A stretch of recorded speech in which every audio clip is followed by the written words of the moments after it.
আমি elevator education থেকে Souvik sir কথা বলছি। কি এমবিএ ফার্স্ট সেম চলে এলে তো? বহুবার আমরা বহু সময় ভিডিওতে বারবার বলেছি যে অনেক দিন আগে থেকে পড়ো, কিন্তু সবথেকে মজা হচ্ছে ম্যাকআউট স্টুডেন্টদের অবস্থা যা। এমবিএ ফার্স্ট সেমিস্টারে যারা এমবিএ এবারে 2025-এ অ্যাডমিশান নিয়েছিল, অনেকে এখনও সিলেবাসই জানে না। আমাকে ফোন করে জিজ্ঞেস করছে স্ট্যাট ইকোনমিক্সের ভেতর কী কী আছে। আমার বক্তব্য হলো, তুমি ক্যান্সারের লাস্ট স্টেজে পৌঁছে গেছো, আর তোমাকে সেভ করা যাবে না। ঠিক এই এক্সামেও এদের এই অবস্থা।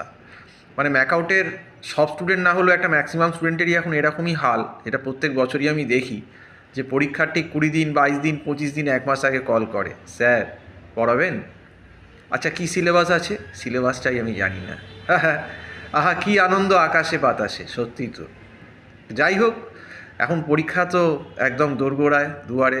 খেলা হবে, ভালো করে খেলো, খেলা হবে, ব্যাটিং করতে হবে। আর এবারে ব্যাটিং না করতে পারলে একদম ক্লিন বোল্ড।